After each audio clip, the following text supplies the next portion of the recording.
Hello, thanks for coming here, everyone, to listen to this. My name is Ben Courtney. I'm the lead game designer at Preloaded, who are the applied games company that makes the games for the LTG group. So we're part of the Learning Technologies group.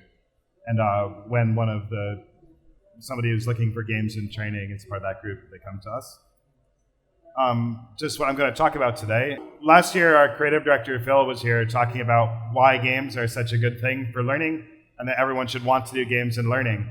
I'm really happy to be here this year and see there are just so many talks about games and so many booths with people offering games for learning. It feels like maybe that argument has been made and most people really understand that games are a way to get people to really create their own learning experiences and engage with things and do things that are really memorable and engaging as a way of learning and improving themselves.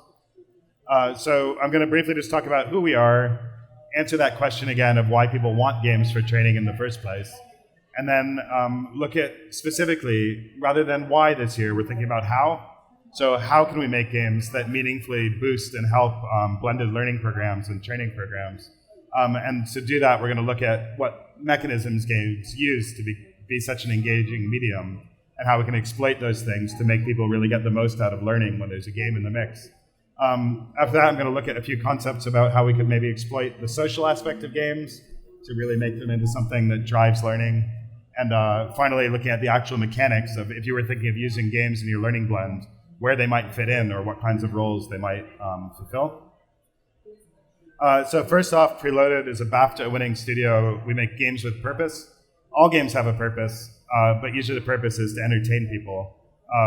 We are talking about the other purposes that go beyond entertainment or in addition to entertainment. For about 15 years, we've been making games for all kinds of clients in the medical, educational, and training areas. We've made a lot of games for museums. Our design philosophy and what we do, like a lot of times, my personal background is half in instructional design and half in games design. So I've designed a lot of face-to-face courses, often that involve lots of hands-on and game-like activities. And I've also worked just making commercial games that aren't educational at all. We're just trying to drive people to engage with the game and to have a good time. What I hate to see is a spectrum that goes from fun to learning. Because me as a person, I really enjoy learning. And I think if you do learning right, it can obviously be very fun. Or as we might call it in training, engaging. So we like to think more of a model like this, where every single game that's ever been made that intended to teach people something falls somewhere on this spectrum. The engagement can be from very bad to fantastic, and the learning it contains as far as the information, but also the mechanisms and the ways that it teaches things can vary widely as well. So when instructional designers set about making a game, they often end up right here in this quadrant where they've really thought out probably the interaction and how it teaches, what the material is. They really understand the material. And there's like a solid theory behind how they're teaching the material. They can sometimes stray a bit to the left, though, and they don't really take into account what games designers mostly take into account, which is engagement. And you'll find that when a commercial games company decides to make a learning game, they sometimes run the risk of falling into this lower right quadrant. So they'll make a game that's great, but then you just kind of squint at it and you realize this is just Space Invaders, but it has numbers on the Space Invaders. And it's like, I can't transfer anything I've learned from this game to real life. Like I haven't actually absorbed anything because the people who made it maybe didn't understand the subject matter. Maybe they didn't really know about how information goes into people and how people learn things. I'd like to think, and we hope that what Preloaded does is really great applied games design. So we don't distinguish that much between instructional and games design. And we have people who love games, but who also love knowledge and learning. So we've tried to land everything we do right in that sweet spot. Like we make a mechanic that's a tried and tested mechanic that has all the engaging power of a commercial game, but that is genuinely applied to its purpose. So for instance, the Science Museum game that we have up right now as part of the engineering department of the Science Museum encourages people to experiment and think like engineers. And we really had to think out what's the learning outcomes of that. Like we want them to be able to try something 3 times during a 3-minute visit and learn as they go and see how they can outdo each other. But it's got all of the game mechanics built in and the things that drive engagement, which is nice pictures. There's like quite a nice little game loop built in, and there's social competition with other people. So that's us. That's Preloaded, and that's what we do. these are people we've worked for in the past or we're currently working with. And as we move to LTG, we're really looking forward to coming into the training industry with some games like this, because this stuff has been done a lot more in education and a lot more even in museums than it has been as things that integrate with LMSs and things that work as part of a corporate training program. So briefly, at the start, we're going to say, why do people always want games in training? If you think about it, people use games in education for a really long time. Like when I first started doing what I do, I talked to my 96-year-old aunt, who's a kindergarten teacher, and I thought I'd have to explain to her a lot about like what educational games are. And I said, Aunt TV, I'm doing educational games at my work. And she went, oh, that's great. We always use games in education. So she was like in the 30s. She was using all kinds of games. Why did she want to play games with the kids? You'd think that she said it's because it's fun for them. But what she's partly saying is that it's a way to get them actively engaged with their learning, because there's some kind of form of engagement that exploits a few simple things about what we're like as people. So the answer for the training industry of why people want games in training is even a little bit more complicated.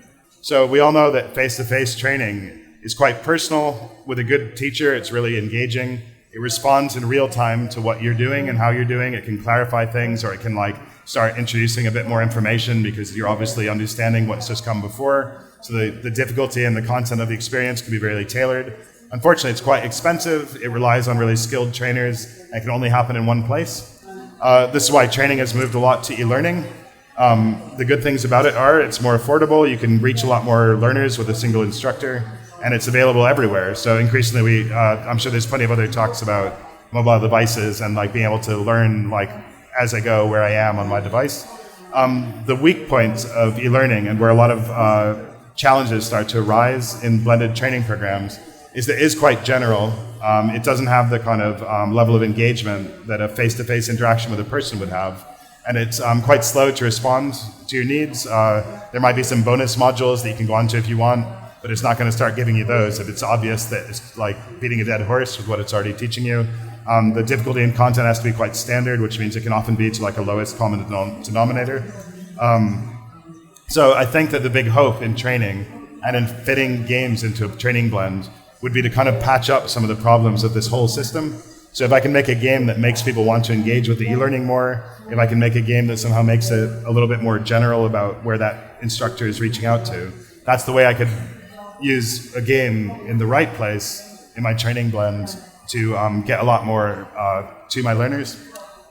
So this, I would say, is the main answer, though, to why people want to play games. Games are very engaging. So this is our Science Museum game while we were installing it, and the whole security team probably left the Science Museum completely exposed as they were all drawn in to try and make these little rovers and compete with each other. And I think there's something quite universal about games as a medium, that it's something that people want to do. And I think we know that. I've heard lots of talks and people go, oh, games are good, they're really engaging. But before I get into exactly how you'd fit games into a training program, I think a really key point that's often missed in instructional games is that the execution is really, really important. If you don't make your games the right way, they won't do all the things that are the mechanisms of engagement that medium has, which is the reason why you wanted a game in the first place. So how specifically do games engage us? Does anybody here actually play games? Put your hands up. Quite a lot of people, even board games with your kids, or fantasy football, or actual football, or anything. So a lot of people play games, and a lot of people find them quite compelling.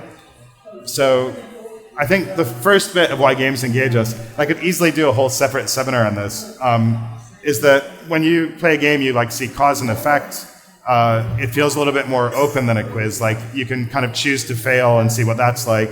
You can choose to succeed. You might be in very ambiguous situations where you can't really tell what is a better call. I'm supposed to be making donuts for the customers, but then I need to upgrade my donut thing. And you have to kind of make priority decisions and decide. And in real time and at the end, you see really what the effect was of the choices that you made. And it feels much more free than being told a bunch of things and then having to tell them back. So obviously Minecraft is a game that is played by many people, many of them small people. even has quite a few good training applications. You might have seen all the people who are doing work now in schools with teaching people things with Minecraft. This is a game called Construction X, which is even a little bit more goal-oriented than Minecraft. It's saying, build me a bridge and get the thing to go across it. So it's thinking more like an engineer, where Minecraft's a bit more open-ended and you set your own goals. This is City Skylines, which is kind of like where that whole SimCity world has gotten to.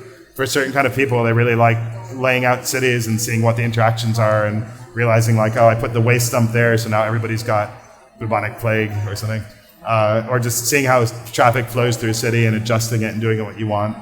Finally, you just have that element of just being able to kind of do what you want. Like, this is Half-Life, Black and White, which is quite an open-ended game. And like there, you have these guys, you're trying to get them to worship you, you're controlling like these monkeys or gorillas or whatever. But you could also just kick all the guys around, you could probably smash down a mountain.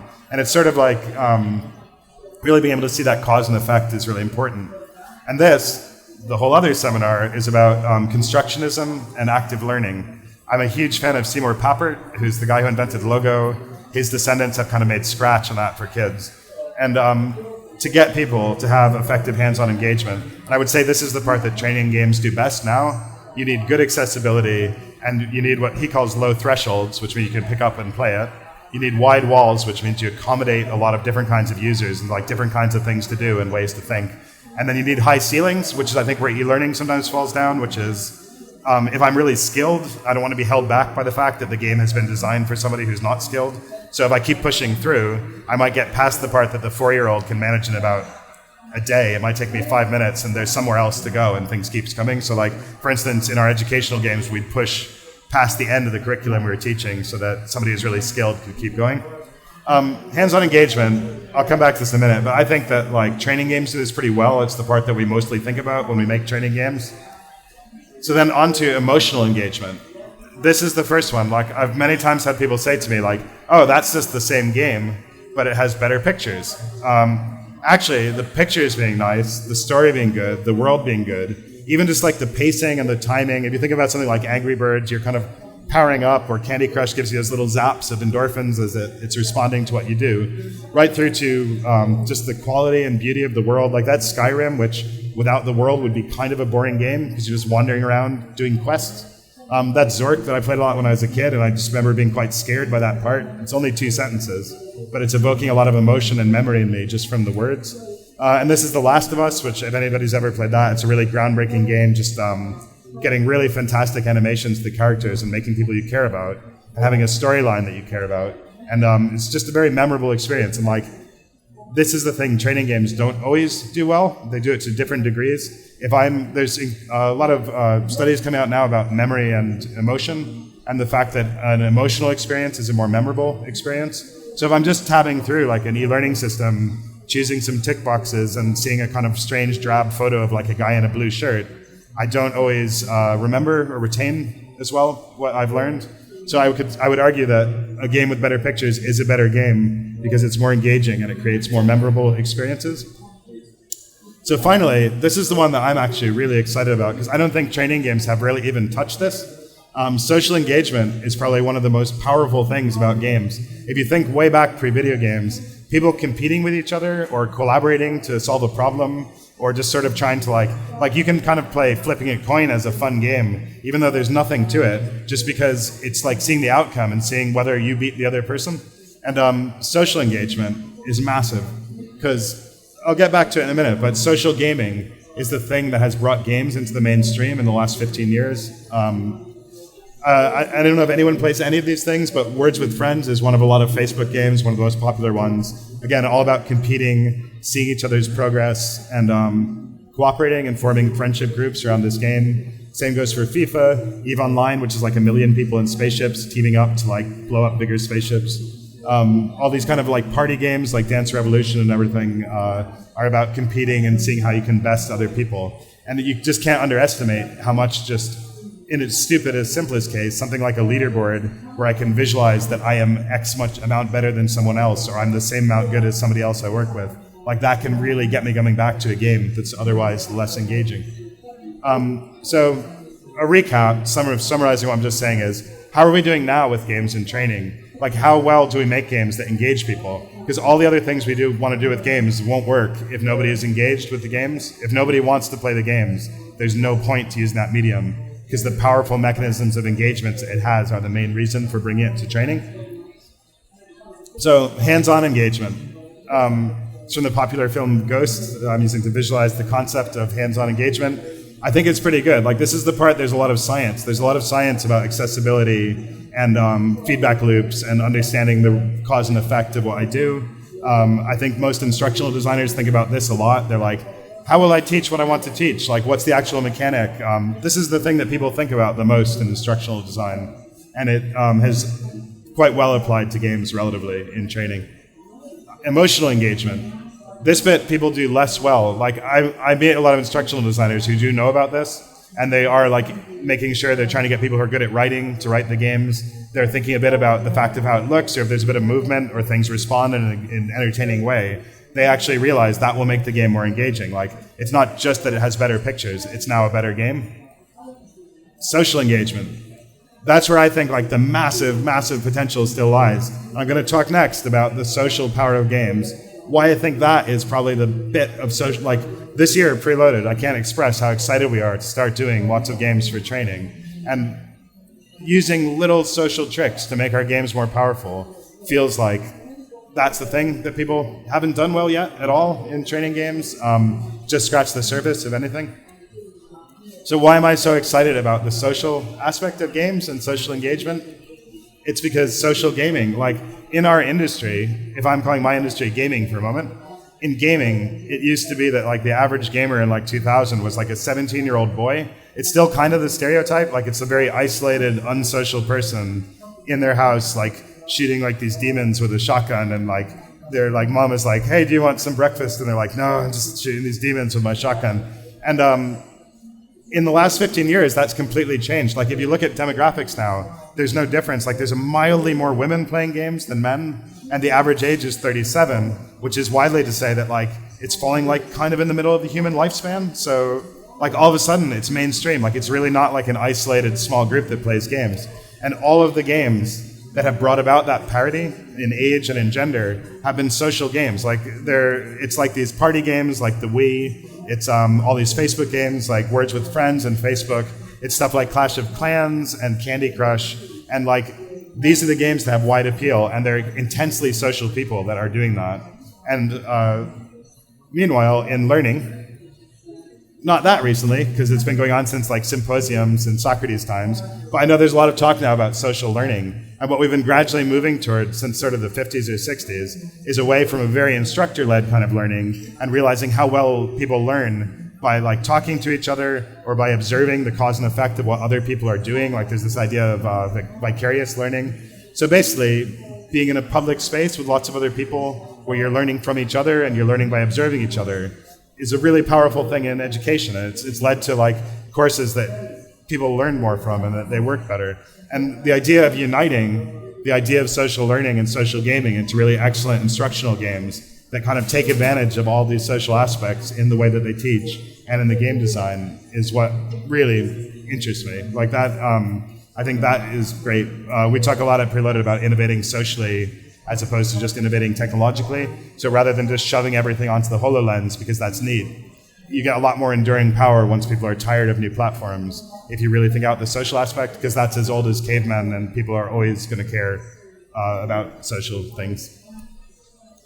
So, if we're talking about the training industry specifically now, the reason I've just gone through this is to remind you that execution is definitely everything. Like, it does matter that the games have good game loops and that the games are like have good stories and everything. So what use will we put them to, assuming we've got these great, powerful, engaging games? Where are they going to fit into training? Like, why would we even apply them if there wasn't a problem that we were trying to solve? So one great thing about being part of the LTG group is it's given us a very quick crash course and a lot of exposure and the chance to talk with lots of people in the training industry. And along with LTG, we've really isolated some problems that come up again and again in learning programs and challenges that organizations face over and over again. In a minute, I'm going to look at some concepts of how we'd apply a very common, well-tested social tropes to these things to solve people's problems with games. So a huge one that comes up is transformational change. Like if my learning program lasts for 2.5 years, am I going to have managers going around nagging everybody? Like, do I have to keep checking the internet? It's really hard to keep staff engaged and knowledgeable over such a long time. So if a company is moving headquarters or you're being involved in a merger, there could be like a whole bunch of things that have to happen over like a really long period, years. Customer engagement, that's as much about soft skills as about understanding new products as they come out. There's an element here about just like maintaining skills, because like, okay, I've been trained about like the old product line, but now the new product line is coming out and like people are changing, and how are my social skills anyway? And a lot of companies struggle to figure out how to do customer engagement really well. And that's where you see a lot of people already using games to give you simulations about the customer experience and stuff. Competing globally. This specifically, we're talking here about the problem like of when you start to expand like crazy, like you lose touch with yourself and you start to, it's hard to maintain communication around the big organization. You might be moving into new markets where there's different cultures and different parts of the organization drop out of contact with each other. Induction and onboarding is a big one, just like how you get people prepared, even how you attract them in the first place, how you keep track of them during their induction, check whether they're skilled. Risk and compliance, leadership and upskilling. I would think to most people here, if you work in the training industry, these are like familiar problems. So specifically now, we're going to start looking at some very specific problems within these areas and exactly how you would concretely apply a social game to try to address these areas. So this is the problem about keeping staff knowledgeable about what they sell. For our example, we're going to look very much at like a retail shop floor kind of environment. And you think about the fact that like every single year now, or more than once a year, like a whole new range of phones are coming out. There's a whole new range of cars or cosmetics. At the moment, employers struggle, and it's quite expensive to keep retraining the staff all the time, trying to pester them to make them read the new product manuals or to go on to the e-learning content, whatever it is. So what if you could use the engaging power of games to make them want to do that? And they're just taking care of it. They're doing it. So to look at this, I'm going to first quickly run through, for anybody who doesn't play loads of games, about one of the very popular genres of social games. And in shorthand, it's Candy Crush, but it goes way back to Tetris and all kinds of other games you might have played, where there's a simple mechanic. It's usually surprisingly simple, but just the way that the feedback works, the pace of it, the way that difficulty escalates, and things like having to beat your best score or trying to beat a time, those things really ramp it up, and like you find that you can't stop with these things. These are the games that people often call addictive because you're playing Tetris and you just want to keep playing Tetris and you can't stop playing it. The thing that Candy Crush has done to really bring this to everyone, because I think when I was about 10, lots of people who had computers were playing these games, but now everybody's got a computer in their pocket that they're intimately familiar with and they can customize and do what they like. So Candy Crush brought that kind of quick-fire, addictive gameplay to portable devices. And then, this is probably their biggest genius, is they also brought in the element of social competition. So if you look over there, anybody who's not familiar with Candy Crush, that map shows like what level you're up to, but also what level all of your Facebook friends are up to. And what Candy Crush mostly uses this engagement for is to make money. So they're saying like, I just can't bear being 8 levels behind my brother. I'm going to buy like 10 power-ups. I'm going to spend 5 quid. I'm going to get ahead. And they're being pushed by the power of social competition and even the aspect of like sharing the idea of the game with your other friends so that you can win lives and stuff like that. That's all about getting them, they're making you reach out to your social group to help do what they're trying to do, which in Candy Crush cases is just to make money. But we as trainers and education providers, we want to give people learning experiences and we want them to engage with learning experiences. Can we exploit this to solve that problem we had of keeping people across new and emerging product lines as they come out? So Preloaded has come up with this concept called Product Masters. And this is a race to master each new range of products as it comes out. It very much is tailored to the particular kind of environment and culture of a shop floor. We already know things like kind of sales races and employee of the month and all that kind of thing works well in a competitive retail shop floor environment. So the game is really, you built in like a nice workflow so that as each new set of products comes out, it's easy to dump it into the game. One thing that Preloaded does very well, and it's another execution thing, is games that are content platforms. So we've really thought about the fact that this isn't just a game about quickly finding out things about cosmetics. It could just as easily be about finding out about cars or phones or anything. And so I'm either choosing out which product in answer to a question that says, can you find a product that exfoliates? I find the product. Why do I care about that? How is that different than just like an online quiz on an LMS? For one thing, I get this big burst of excitement when I do it. So just Candy Crush, it's ridiculous, the science that they use to just be like, every time you see that little burst and explosion in Candy Crush, your brain is like squirting endorphins in, and you start to really crave that, and you start to really want it, enough that you'll even pay for it. So in this case, the feeling of success is so pleasant that people are going to crave that, and they're going to want to come back. But that's not the whole thing. So up in the corner, my score in this notional game is just how fast I did the thing. So what's going to drive me to be able to keep drilling and repeating and looking at these products to do it faster and faster? It's the social element. So I can see my entire team's scores, and in real time as I'm playing, as the clock ticks, I think, crap, I've even fallen behind like Anbar. Like Anbar is ahead of me now. I've got to beat Anbar. And so you're going to keep coming back in and try and kind of keep your place at the top of this hierarchy of knowledge. And so we've exploited something that comes from what can be very negatively exploited, like human competition and the desire to outdo other people, and we're using it to improve themselves. And that's what Preloaded is all about, trying to make games that change behavior and like make us into better people. And in this case, the convenient bit for the management is they don't have to keep like bothering you and testing your knowledge. This game could be measuring you and telling the team and everyone how prepared you are to start marketing the new line. And as a result, how good of an experience can you give that customer? Again, just the workflow. So here we think about like, oh, can I find the noise canceling element of the headphone? Can I find like where the brake discs are on the car? Like you can see a lot of applications where people have to sell things in different ways. Because everybody knows like the best product experience, the best customer experience is not to walk into a shop and go, oh, which ones have 4G? And they go, oh, what is 4G? Like I'll have to check with my manager. And just having spent the previous month on the shop floor, in their spare time, at breakfast, like at lunch, drilling this thing and playing this game against each other is going to leave you with a capable and knowledgeable product sales staff. So on to completing in the global world. A big problem we find, again, we hear people talking about is maintaining like knowledge sharing and consistency in communications as soon as a company starts to really take off and expand into a lot of different territories. So luckily, the world of games and the world of very popular games already has an answer for this as well.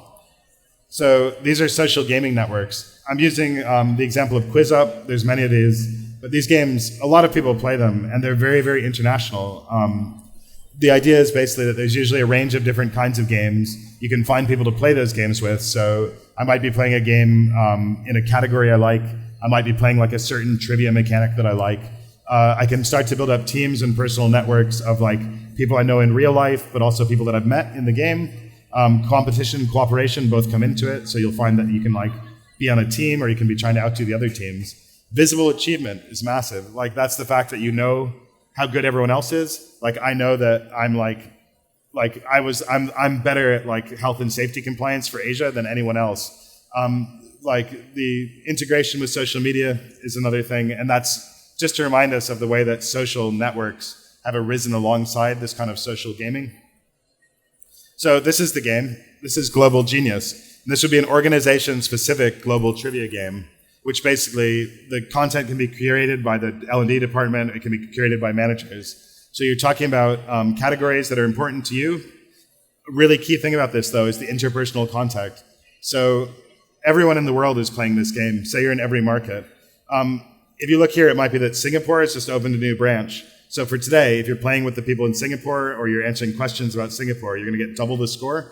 And it's really amazing how simple the economies can be that drive these things. For all of these social games, just building up kudos starts to become such a status symbol, and people start to like fight and struggle and do things to gain status, gain kudos, be the ones who hold you have like mechanics like trophies where I'm now the champion of this until someone else beats me.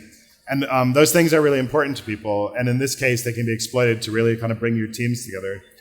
So here's an example of somebody in the UK playing against somebody in Canada. Simple trivia question. Again, we always have those like endorphin reward moments. So there's kind of that explosion of excitement.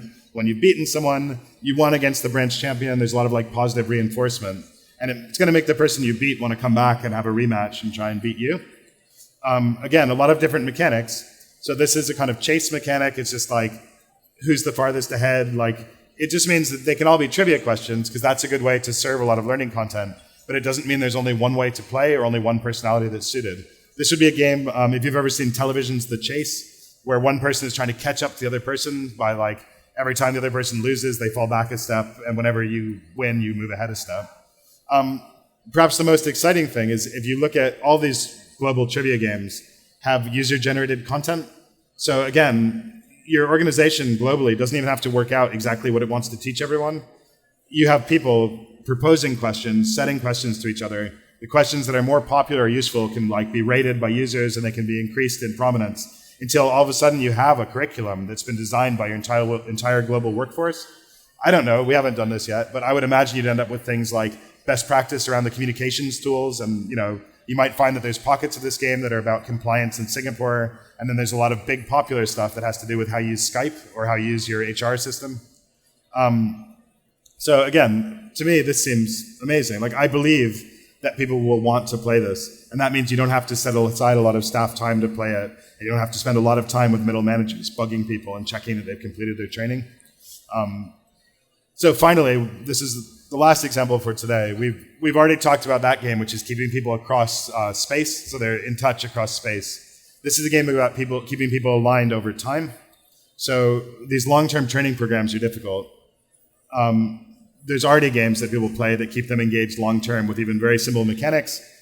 This is Clash of Clans. Does anybody play any games like this? Farmville, all these games where you're basically going and there's like a kind of a farming mechanic where you're like, I've got to get back because I want to keep progressing and get more things. It makes you check back in all the time. The mechanics, when they work, can be quite passive. So it's either reminding you all the time, or even things like Fitbit that are just like automatically recording things and telling you how you're doing.